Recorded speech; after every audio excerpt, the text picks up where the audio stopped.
solid rock. So Yeah, and see that Skinwalker Ranch, they're just in the flight path. Okay, it's the canyon about a mile away. That's the doorway. That's where all the petroglyphs are. That's where those things are interested in. That's Skinwalker Ranch. But the petroglyphs are the canyon over there because that is where the energy is. okay, now it's really fascinating you say that because George Knapp and his co-authors in the book The Skinwalkers at the Pentagon said they were seeing skinwalkers so often they could track their migration patterns.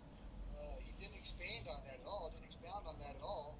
I have no idea what he meant, but that kind of goes with what you're saying. Maybe they're coming and going from this particular location that you're You're talking right. about. Absolutely, absolutely. It's Okay, People all right. just We've painting teased the the giants shelves, long enough, Jeff. the back drawers. to the Sorry, giants. Let's talk about the giants. Okay. it's gonna be a quick one. So everyone, there's evidence of giants out there. It's in my first book, and the two stories of the covered up history of Phoenix, Arizona. That's in there. Two stories, myths and legends. There's evidence of giants in that, um, and there's petroglyphs of carvings of giants. And one thing that I found fascinating, and I learned this from the Native American who was teaching me the glyphs from the Pueblo Indian Art Museum. Um, we're all familiar with the Superstition Mountains. We're all looking for the Lost Dutchman's gold mine, but history tells us a different story about that mountain. The Native Americans, they say that when the flood was coming to wipe out all these bloodthirsty giants, the giants didn't want other giants to drown. So the main giant told his people to come up on this huge stone. And the lead giant used his powers to raise this mountain up, but the water kept coming. He used his powers again to raise this mountain up, but the water kept coming. He used his powers so much, but by then it was as huge as a mountain, but the water was still coming. And in his last bit of strength, because he didn't want his people to drown, he turned them all to stone. And when he did that, that's when the biblical flood stopped. And to this day, you can look upon the Superstition Mountains and you can see the water line where the biblical flood had stopped. And a little bit up higher, you can still see those giants turned to stone up there on the mountains. And then the one giant is down on the bottom of the mountain, and he's like in a praying position. Have you seen any of this? Oh yeah, yeah. There's a stone giant on Camelback Mountain in Phoenix, Arizona. He's up on the mountain and he's turned to stone. So Where can we go to find pictures of these or videos? so you can find me on my Facebook page, Jeff Woolline, Petroglyphs in the Sky. There's all kinds of photographs in my book. The first book, True Stories, Myths, Legends, and UFOs over Phoenix, Petroglyphs in the Sky, Phoenix Lights. You can find that in my first book and my second book. My third book, the Phoenix, the Tucson Lights, that's a little bit different. But yeah, all the photographs, all the information, you can probably search my name and photographs of some of the stuff that I found is on the internet already. All right, so you have actually become a tracker of UFOs, and Right? you took my buddy Dennis out the other day. He Yeah, saw some amazing stuff in the sky, and he shared yeah, his videos with me. yeah. And he's the one who encouraged me to talk to you, and I'm so glad he did because Thank you. it Yeah, is super fascinating. thanks so much. I may have to have you come back on the show because I can tell there's a lot that we Oh haven't yeah, explored. And yeah, I think you told me that you were an experiencer of some sort yourself, and you had some sort of interaction with the lights or the beings themselves, or something like that. well, um, so like I said before, I've seen these things ever since I was a kid. So this is I guess my destiny. I don't believe anything is a coincidence. I believe everything happens for a reason. So we are meant to be talking about this. We're meant to get this information out. Um, but as far as I don't know what you mean by that. You have to explain to me a little bit Okay, more. okay. Well, Dennis gave me a hint there. I'll have to Okay. follow up with Dennis and find out exactly what he if, meant. if you think that I talk to these things and all this other stuff, no, I don't do that. Um, but there are times where hey, let's go outside and there'll be one in the sky. So I really think that Okay, this thing, so back that up a little bit. Back that up. Okay, so you have a feeling there's going to be something there, and it's there. and I think these things know what's going to happen before it happens. So they know who's watching and who's not. This is how they're getting away with being in our skies. And and that's what's going on here in Tucson. If you're ready to talk about that.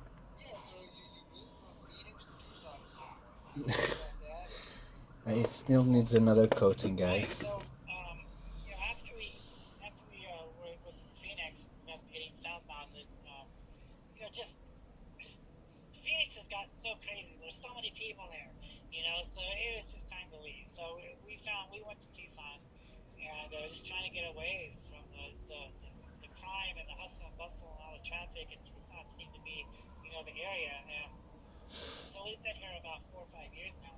And the first couple years, we'd see something in the sky. I wasn't living next to this mountain. We'd see something in the sky, this and that. There wasn't anything like South Mountain. It wasn't anything like Phoenix. No anthropomorphs, no jellyfish, no creatures. We might see more of this and that. But things really didn't escalate until like maybe 2.5 years ago. So I was living by the mountain over there, and I'm looking towards the Catalina, looking north. That's this mountain right here behind me. And that's the Catalina. So it goes to Catalina, then it goes Mount Bigelow, and then it goes Mount Lemmon. Why that mountain has 3 names, I have no idea. But that's the way they seem to name it all. To me, it's all just one mountain, but they sectioned it off for some reason. So I live by the mountain. We're listening to Jeff Woolwine. He's a UFO experiencer. He's really good, guys. We'd see one lead, so I knew it was active. Every once in a while we'd see some air traffic out there. We can talk about that a little bit later. And but it wasn't nothing major until May 10th of last year. And what happened? What happened in May of 2024? Well, we had a solar flare.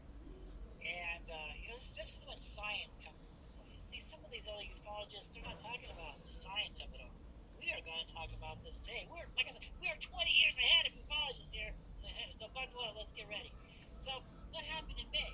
We had the solar flare. And the only way that we could see the auroral lights, the northern lights here in Tucson, was to take a photograph. And then you look back at the photograph, and we could see the lights over the mountain there, over the North Mountain. So my wife is out there taking photographs, and I'm looking at the photographs, and we see the auroral lights, and it's really pretty. But there's little white specks in there, little white dots. I'm like, what are those white dots in there? So that's when I got the night vision out, and I started looking, and lo and behold, I'm seeing these white orbs coming out of the sky, going down on the mountain, flying across. They're flying in the northern lights. They're flying all over that mountain, right in that area.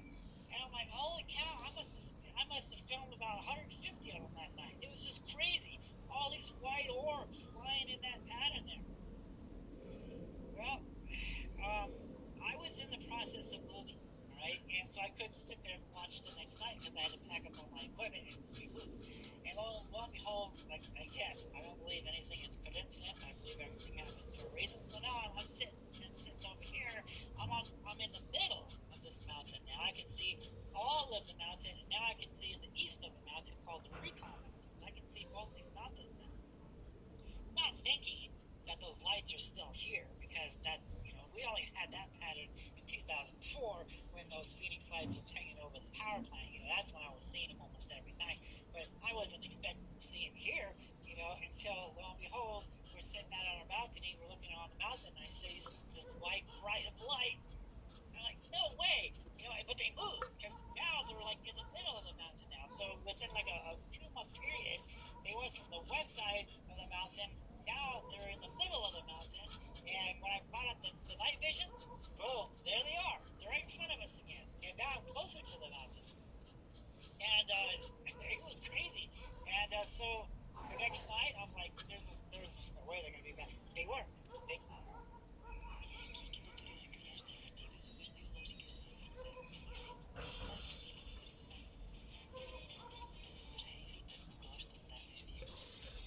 Here we go, guys. I'm not gonna paint the sides. John P. loves you, my people. See you on the next one. Alien antenna on. Stay blessed.